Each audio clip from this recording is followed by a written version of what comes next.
As he came out of the temple, one of his disciples said to him, "Look, teacher, what large stones and what large buildings." Then Jesus asked him, "Do you see these great buildings? Not one stone will be left here upon another. All will be thrown down." While he was sitting on the Mount of Olives opposite the temple, Peter, James, John, and Andrew asked him privately, "Tell us, when will this be? And what will be the sign that all these things are about to be accomplished?" And Jesus began to say to them, "Beware that no one leads you astray. Many will come in my name and say, 'I am he,' and they will lead many astray. When you hear of wars and rumors of wars, do not be alarmed. This must take place, but the end is still to come. For nation will rise against nation and kingdom against kingdom. There will be earthquakes in various places. There will be famines. This is but the beginning of the birth pangs." The gospel of the Lord.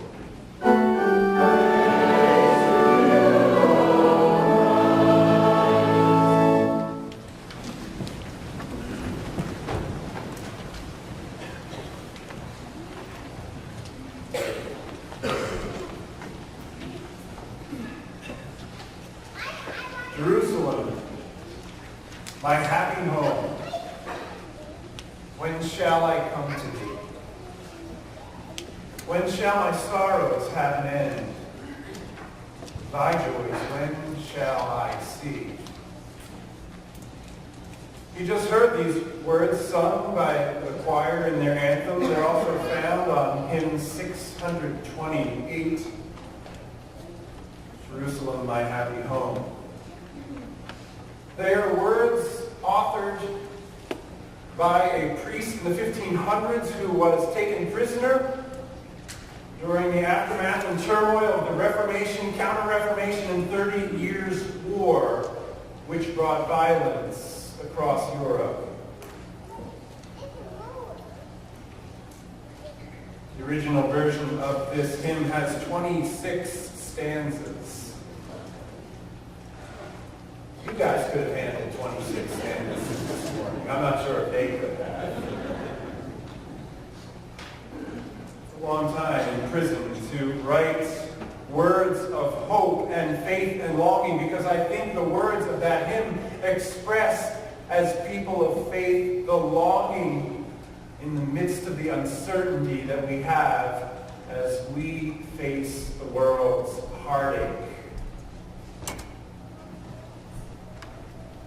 And that heartache is heavier than most days.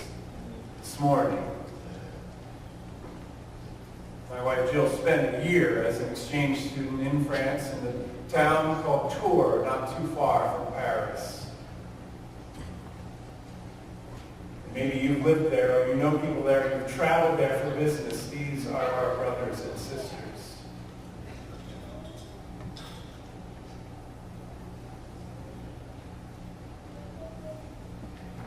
When I shared the gospel reading with a group of people Wednesday night at a Bible study and talked of Jesus' words of kingdom rising against kingdom and wars and rumors of wars and earthquakes and famines, and said, "Well, what does this make you think of?" And they said, "At 11 o'clock news every night." It sounds like our day and age that Jesus was talking about so many years ago. And these words of Jesus hit us in the gut this week, as they are words of apocalyptic sayings or writings. Jesus trying to share with his friends what the end will be like, what the tribulation that will happen before the end happens. Now, in her Bible boost this past week, Pastor Cindy wrote and admitted that apocalyptic writings are not her favorite genre, and I have to say they're not mine either. Talk of the end of the world and doom and gloom, but hope for those who remain faithful. I remember encountering apocalyptic writings when I was just in 6th grade as a group of students read different passages from the book of Revelation, another apocalyptic apocalyptic writing. And then we took a class trip down to the Philadelphia Art Museum to see some of the artists' renditions of these apocalyptic scenes. And I have to admit, they were less than comforting. Scenes of fire and wrath and gnashing of teeth, and one where Jesus had a sword coming out of his mouth. And I grew up seeing Jesus as one embracing and blessing the children, so it was jarring for me to encounter the apocalyptic scenes. Or maybe you've been confronted by someone while enjoying an evening on the boardwalk. You're walking along and all of a sudden someone hands a tract and sticks it in your chest, and on the tract it says, "Are you ready for the end of the world?" I've had that experience. It's unnerving a little bit. My usual short answer is yes, but I'd like it to be delayed as long as possible. Apocalyptic writings and confrontations do not sit well normally with me and with many others, and I wonder, why is that? At least for me, it's because I sense that I'm not in control. That there is something beyond my knowing that makes me uneasy. And isn't that what is behind the question of Peter and James and John and Andrew? When they hear Jesus talking about these signs, they say to him, when? What will be the signs? How will we know this will take place?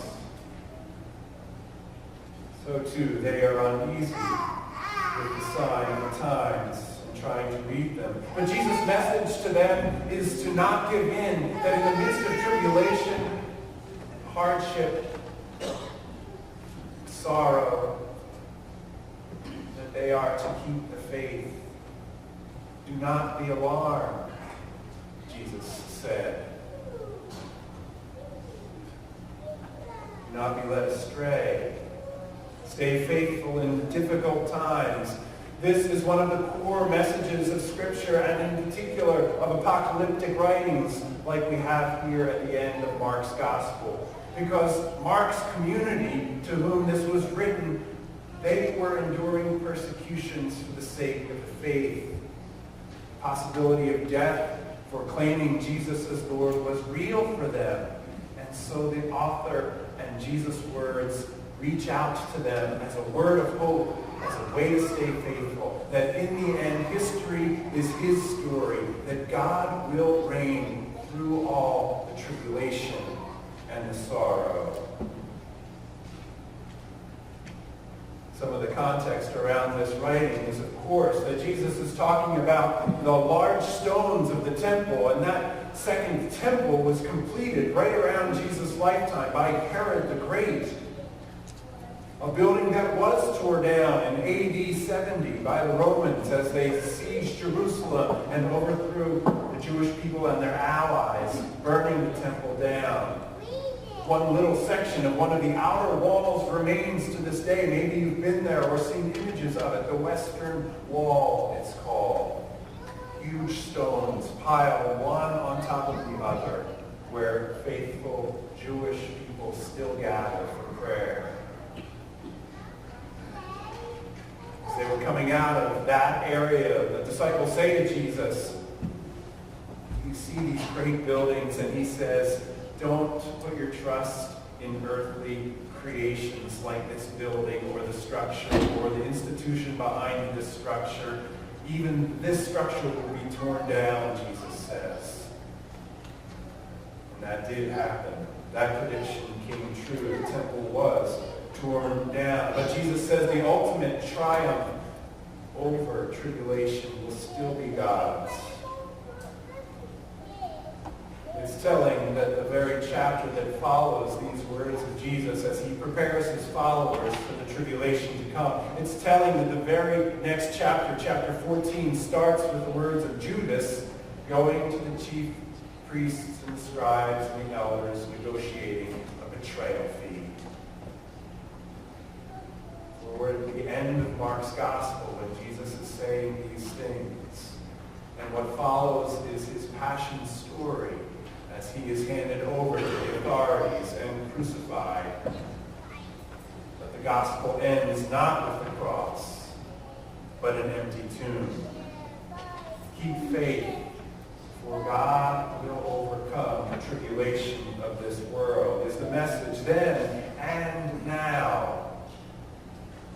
And so Jesus' followers were encouraged to keep alert, to keep awake, to watch, to live expectantly. Because at the end of chapter 13, Jesus says, no one knows the hour when all of these things will take place. Only the Father knows, he says. So in the meantime, live expectantly. And that's what I want to explore this morning. How do we live expectantly in the midst of the uncertainty of our world? For me, it means letting go of that which I cannot control and acting on those things on which I can control. Yesterday, I just had to listen to a symphony by Beethoven to try and make sense of the world again. Yesterday, I had to take my children out into that gusty wind and fly our kites, because that's what I needed to do to remind myself that there are millions, billions of people of goodwill who need to unite and hold on to hope. I like what Anne Quinlan, novelist, shared with the graduates of Villanova once as she tried to encourage them to live out their post-graduation lives one day at a time, making a difference. When she wrote this, get a life in which you are not alone. Find people you love and who love you. And remember that love is not leisure, it's work. Each time you look at your diploma, she said, remember you're a student still learning to treasure your connection to others. So pick up the phone, send a text, write an email, write a letter, kiss your mom, hug your dad, get a life. Get a life in which you are generous, she said. Work in the soup kitchen. Become a big brother or big sister. Notice the color of a child's eyes. Or cherish the way a melody in a symphony rises and falls, disappears, and then rises again. We don't know when Jesus will return, but we believe he will, and so we live expectantly in the meantime, holding on to hope, doing what we can. Perhaps following the example of Ed and Lynn Clote. He's the spiritual director at Bethel Lutheran Church in Encino, California. He writes that one time he and Lynn went to a nice bistro for dinner, and as they were enjoying their meal, they noticed a young couple come into the restaurant, and he, with a Marine shirt on, with his ramrod posture, gave away that he was a member of the armed services. So at their table, Ed and Lynn talked about wondering whether he served in Afghanistan or Iraq or somewhere else. Let's buy them dinner, Lynn said. Ed responded by saying, honey, have you seen these prices? Let's buy them some wine. And so they did. They sent some wine over to the table of the young couple. And as it was served, the server pointed out Ed and Lynn across the way, and they raised their glasses to the young couple, and the young couple raised their glasses and smiled back. They say that the atmosphere in that restaurant, in that dining room, changed in that instant. Everyone sensed it. As Ed and Lynn left, they passed the young couple's table. The Marines stood up and thanked them for the wine, explaining they had left children and grandparents and were enjoying a rare date night. He had served 2 tours of duty in Iraq, but was glad to be home. Ed and Lynn thanked them for his service and said their goodbyes. When they left the restaurant, however, they were greeted by another man, a man holding a pink box. He offered the pink box to them, saying, in all the years that I've owned this restaurant, I've never seen something as good-natured and generous as you did tonight. Everyone's talking about it, all the way back to the dishwashers. I want to thank you for changing everything tonight. And he gave him that pink box of delicious pastries for which the bistro was known for. To live expectantly is to look for glimpses of the kingdom and our role in that in the midst of the chaos of this world. Jill and I recently watched Little Boy, a movie about a young boy's desire to try and change something over which he had no control, and that is the First World War, and his deep love for his daddy to return.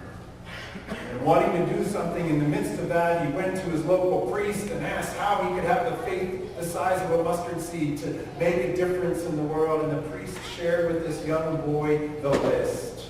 He called it the ancient list.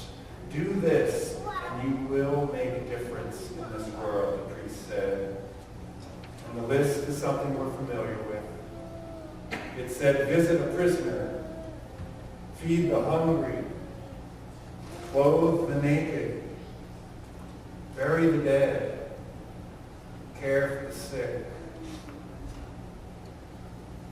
And I would add to that list, sing with all your heart. Sing songs of faith, like Jerusalem, Jerusalem, my happy home. When shall I come to thee? When shall my sorrows have an end? Thy joys, when shall I see? For dear friends, we follow in the footsteps of the one who predicted the fall of the temple, who was crucified, but who God raised so that he might make a home in the temple of your heart.